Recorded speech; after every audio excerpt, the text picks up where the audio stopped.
Welcome to Modern Aikidoist Podcast. My sincere thanks to listeners and those who have liked, subscribed, and commented. Your interest is noticed and deeply appreciated. Recently, on November 1st, 2019, I launched Spirit Aikido Online. It is an online platform for sharing techniques and training methods that I've found success with, both with myself and my students. Discussions about practical self-defense approaches in the Facebook group Aikido the Martial Side have been great, but Facebook groups have some severe limitations when it comes to sharing training.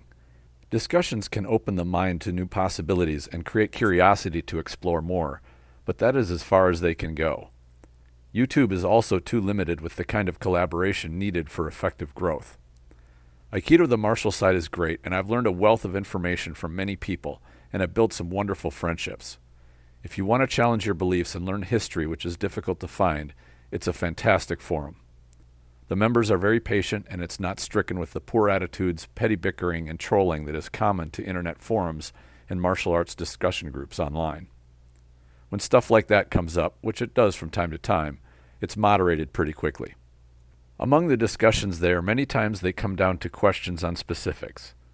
Questions such as how a technique can be adjusted or training enhanced to move practitioners closer to having their skills be capable for self-defense in real-world situations. This is something I've been passionate about since I started training in Aikido back in 2004. Having a full contact background of almost 30 years and competed at a high level, I learned what it takes to perform under pressure against live opponents. There is far more to success than practicing movements alone. Those movements must be integrated with not only the right strategies, but also a mindset to make sure they work reliably when it really matters. Aikido the Martial Side forum has been going for about 2 years now as of the recording of this podcast, and in that time I have built relationships with other practitioners of like mind, people who want their Aikido to perform at this level. The next step was figuring out a way for us to share material in a constructive way. This proved to be a challenge on a number of fronts. One would think that sharing videos on YouTube would be the most obvious solution. Sure, you can share videos quickly and easily there. However, YouTube has a couple of serious drawbacks. First, communicating through it is problematic. If you open the comments, they will quickly attract keyboard warriors who flood the dialogue with insults and garbage comments. The result is that thoughtful people who want to have meaningful discussions will not bother to read or comment. Yeah, you can delete toxic and negative comments like this, but doing so is labor-intensive. Time is just too precious to spend on non-productive activities. There are some other drawbacks to YouTube as well, but I'm not going to get too deeply into those here. It was evident to me that there were many people interested in the material that I wanted to share. I'm always happy to share what I know with those who are interested. As a teacher, all I ask is earnest interest and engagement. If you came to my dojo, there's an expectation that you get on the mat and engage in learning. I'm not producing entertainment for gawkers. Sadly, this seems to be the general feel of the internet martial arts world. People who appear to be interested more in arguing, nitpicking, or naysaying than they are in training or improving their skills. I'm a teacher, and my priority is on people who want to improve. That's where I want to spend my time and energy. The question came to the best way to do that. I never believe, and still don't, that merely watching videos will teach you a martial art. In order to learn, you need to get on the mat and train with a partner. But how could I collaborate effectively with someone far away? The internet has opened up great new possibilities with online mentoring, which is far more than just distributing videos. Now you can take all kinds of courses, even with hands-on subjects like yoga and massage, through online classes. These classes and courses usually include direct mentoring and working with instructors who oversee your learning and progress. An approach like this rang a bell with me, and I thought it would be a way for me to connect with other practitioners who were interested in concepts I found which were working well. We all get better by sharing with one another. So what am I sharing exactly? When I started Aikido, I jumped in with both feet. About a year and a half or so after I started, I also began cross-training in a variety of other martial arts, which include a diverse mixture of combatives and historical martial arts with some remarkable people who have a wealth of experience. We studied techniques and principles of wrestling, boxing and pugilism, Muay Thai, Savate, pankration, historical European martial arts, and a variety of other martial influences. I also took up studying judo, admittedly on and off for several years. What I found in learning these things is that many of their techniques and concepts integrated beautifully with Aikido. Almost all of them contained the principles of Aikido, but just applied a little differently. Exploring the differences enhanced my Aikido immensely. It's a work in progress, and I continue to improve my understanding and hone my skills. Probably the most notable metamorphosis I went through was with defining what my Aikido is and what purpose I wanted it to fulfill. While my full answer is pretty vast, the answer to what I wanted my martial capabilities to be was quite clear. I want my Aikido to be well-rounded enough that I can deal with an attacker who has experience, whether it be in boxing, wrestling, jiu-jitsu, kicking, or anything else. It's true that highly trained martial artists really don't go around attacking people, but that doesn't mean that every attacker will be clumsy and ineffective. My Aikido should be capable of dealing with an attacker who has some training or skill in any art. In short, I want to be able to defend myself against anything and have a good chance at surviving. In order to grow my Aikido to do that, training needed to incorporate effective techniques against all manner of attacks. I found the simple set of stylized attacks I had learned in Aikido to be insufficient. So I made a few adjustments and added the most common attacks people will likely face in a real assault to my training. In doing so, I also added the most efficient and reliable techniques for dealing with them to my curriculum. These techniques kept the fundamental philosophies and values of Aikido, which in my opinion are to protect yourself and control an attacker while inflicting no unnecessary harm or injury. Along with this, training also needed to have more aliveness added to it. I start students with fundamental technique the same way Aikido tends to teach it, and that is through paired kata practice. This is just the starting point, and when students start getting a technique down fairly well, we start adding in the variables of a live opponent. Things change quite a bit when an attacker can give feints or distractions and try his best to succeed with his attack. I do this in a series of progressions in training.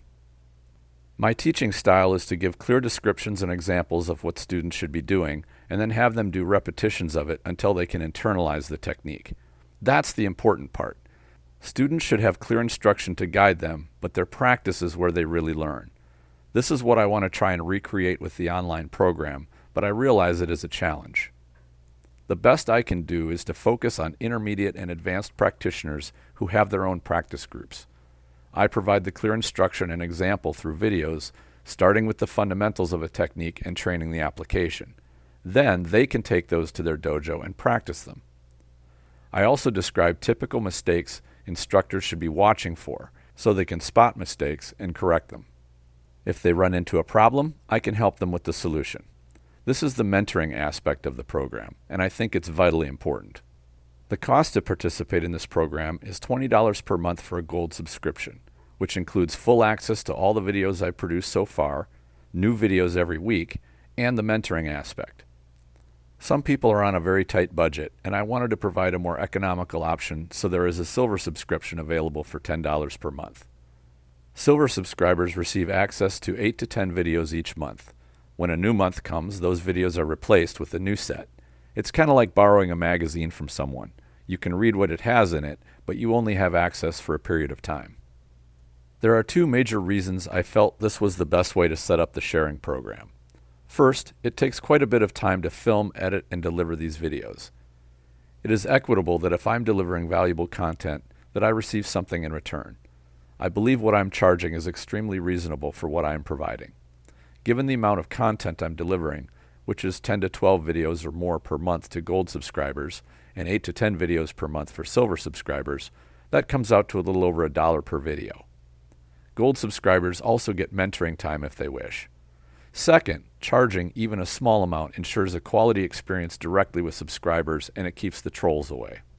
I looked back over seminars I attended where I paid anywhere between $80 up to almost $200, in addition to travel expenses, to come away with 2 or 3 concepts I could work on. The cost of the subscriptions that I'm charging are far more reasonable and offer you great concepts to incorporate into your own practice. They are also convenient, as you can get these ideas whenever you want them. My goal is to provide you access to new ideas which will allow you to explore Aikido more and take it to new places. The starting point that I chose are concepts I show new students to build self-defense capable Aikido in a short time. Most of the material I launched with is what I have put on the first belt test, which I overhauled completely from the curriculum that I inherited. My main reason for refocusing the first belt test with solid self-defense fundamentals was that other arts are well known for providing students with solid skills in the first 6 months of training. Aikido students are often told it will take them many years or decades before they can expect Aikido to be useful. I think that this is nonsense, and Aikido can do better. So I did what I could and made my Aikido better. The process went so well that I added what I call a 1 uke randori to my yellow belt test. This is, uke can attack Nage however he wants, including feints, setups, takedowns, or whatever he wants to do. It isn't over until Nage pins uke or can clearly escape back to his feet. This has worked extremely well, and my new students are delighted with the confidence they can handle a live attacker. The more you train to handle anything thrown at you, the more ready you will be when you encounter the unexpected.